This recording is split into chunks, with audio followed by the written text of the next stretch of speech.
ஒரு டிராவல்ஸ். அந்த டிராவல்ஸில் வந்து ஒரு ஒரு பெண்மணி வண்டியை புக் பண்ணுறாங்க, குற்றாலத்துக்கு போகணும் அப்படின்னு சொல்லிட்டு ஒரு டிரைவரை போட்டு போகிறாங்க. அப்போ வந்து பின்னாடி 4 பேர், 4 ஆண்கள், முன்னாடியில் இந்த பொண்ணு உட்காந்துருந்து ஒரே ஒரு பெண்மணி. இந்த டிரைவர் இருக்கிறார் இல்லையா, அந்த டிரைவர் வந்து போகின்ற இடங்கள்லாம் வந்து ஓனருக்கு ஃபோன் பண்ணி நான் இந்த இடத்துக்கு போய்கிட்டு இருக்கேன், இங்கே இருக்கிறேன் அப்படி இப்படின்னு அவர் வந்து அப்டேட் கொடுத்துக்கிட்டே இருக்கிறார். 3 நாள் ஆகுது. 2 நாட்கள் வரைக்கும் அவருடைய தொலைபேசி வந்துக்கிட்டே இருக்குது. 3ஆவது நாள் அவருடைய தொலைபேசி வேலை செய்யலை. இவரும் ஃபோன் பண்ணி பார்க்குறாரு, வேலை செய்யலை அப்படின்னு சொல்லவும் என்னாச்சுன்னு தெரியலையே. இவர் வந்து அந்த டிரைவரை சந்தேகப்படுறாரு. அவங்கள விட்டுட்டு இவன் பாட்டுக்கு கார் எடுத்துகிட்டு எங்கேயாவது போயிட்டானோ அப்படின்னு சொல்லிட்டு உடனே காவல் நிலையத்துக்கு போயிட்டு ஒரு இது கம்ப்ளைண்ட் ஒன்று செய்கிறாங்க. கம்ப்ளைண்ட் செஞ்ச உடனே அவங்க வந்து இந்த வண்டி எந்தெந்த இடத்துக்கு போயிருக்கு அப்படின்னு கேட்லாம் ஆய்வு செய்வாங்க இல்லையா, அந்த மாதிரிலாம் ஆய்வு செஞ்சு பார்க்கும்போது இது குற்றாலம் வரைக்கும் போயிருக்கு அப்படின்னு தெரியுது. குற்றாலத்துலேருந்து திரும்பி ரிட்டர்ன் ஆகிருக்குன்னு தெரியுது. ஒரு இடத்துல மட்டும் வந்து அதுக்கப்புறம் கார் எந்த இடத்துக்கு மூவ் ஆகலை அப்படிங்கிறது தெரியுது. இவருடைய அட்ரஸ் முகவரி எல்லாம் இருக்கும் இல்லையா, அந்த முகவரிக்கு போய் பார்க்கும்போது அவங்க அம்மாவுக்கோ அவங்க மனைவிக்கோ எந்த விஷயமுமே தெரியல. குற்றாலத்துக்கு போயிருக்கிறாருன்னு சொன்னாங்க, எங்ககிட்ட வந்து ஒரு தொலைபேசி கூட செய்யலை அப்படின்னு சொல்லிட்டு. அப்போ அந்த வீட்டை அவங்க பார்க்குறாங்க, ரொம்ப வறுமையில் இருக்குது. கடைசியில் பார்த்தாக்கா அவரே வந்து ஒரு 3 காருக்கு ஓனராக இருந்து பெரிய ஒரு நல்ல ஒரு தொழிலதிபராக இருந்திருக்கிறார். ஆனால் ஒரு விபத்து ஏற்பட்ட உடனே அந்த விபத்தில் அவருக்கு வந்து கால் பெரிய ஃப்ராக்சர் ஆகி அதுக்கு ட்ரீட்மெண்ட் எடுக்க வேண்டிய ஒரு சூழலில் அந்த 3 காரையும் விற்று ரொம்ப குடும்பத்தினோட ஒரு வருஷம் படுத்த படுக்கையாக கடந்து அதுக்கப்புறம் எழுந்திரிச்சு சரி குடும்பத்தை காப்பாற்றணுமேன்னு சொல்லி இவர்கிட்ட வந்து வேலைக்கு சேர்ந்திருக்கிறாரு. ரொம்ப உண்மையான ஒரு மனிதர்.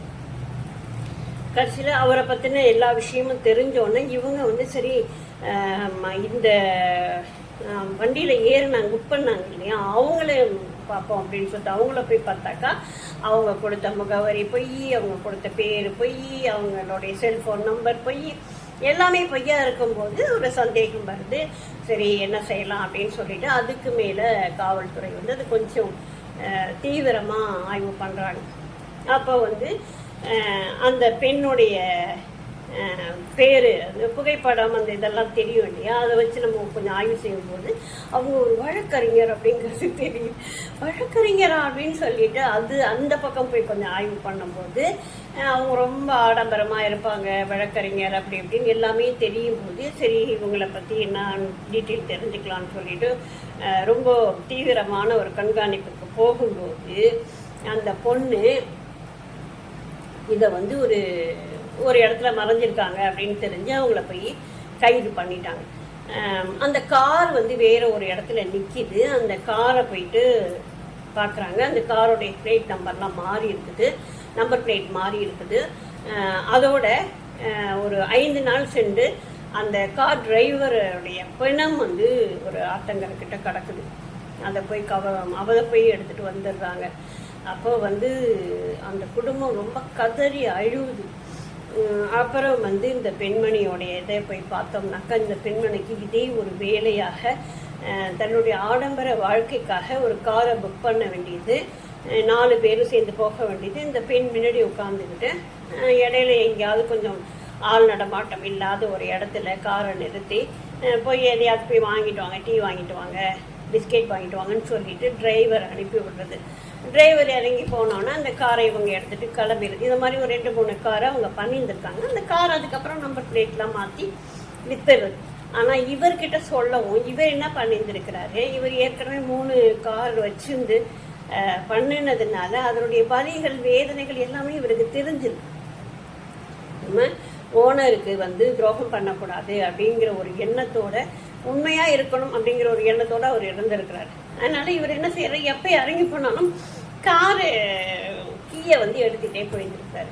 இதனால் இதுங்க ரொம்ப அழுத்து போய் இவர் கட்டத்தில் இவர்கிட்ட பேசியிருக்குதுங்க. நம்ம வந்து இந்த மாதிரி காரை விற்றுட்டு நான் உங்களுக்கு ஒரு பங்கு கொடுக்குறேன் அப்படின்னு சொல்லிட்டு பேசியிருந்துருக்காங்க. பேசினோன்னா அந்த ஆள் வந்து ரொம்ப கடுப்பாகி பிடிச்சி திட்டின்னு இருக்கான். இது மாதிரிலாம் நீங்கள் செய்யலாமா, அதெல்லாம் நியாயமா அப்படி இப்படின்னு சொல்லிட்டு அது ஒரு பெரிய தகராறு ஆயிருந்திருக்கு. தகராறு ஆனதுன்னு கார்லேயே வச்சு அந்த ஆளை அடித்து கொலை பண்ணிட்டு ஒரு இடத்துல கொண்டு போய் போட்டுட்டு அந்த காரையை எடுத்துகிட்டு போய் இன்னொருத்தர்கிட்டையும் விற்று இவ்வளோ வேலை பார்த்துருக்குறா ஒரு பெண்மணி. இப்போ என்ன இவங்களையெல்லாம் சொல்கிறது அப்படிங்கிறது புரியல. உன்னுடைய ஆடம்பரமான ஒரு வாழ்க்கைக்கு ஒரு அப்பாவியே நீ கொலை பண்ணியிருக்கிற, எப்படி மனசு வருது? அந்த கொலையை பார்த்த பிறகு அடுத்த நிமிடம் நம்மளால் எப்படி மூவ் பண்ண முடியுது அப்படிங்கிறது எனக்கு தெரியலங்க. அதெல்லாம் பெண்கள் வந்து ரொம்பவே முன்னேறிட்டாங்க. ரொம்ப ஆச்சரியமாக இருக்குது அவர்களுடைய செய்கைகளை எல்லாம் பார்த்தாக்க.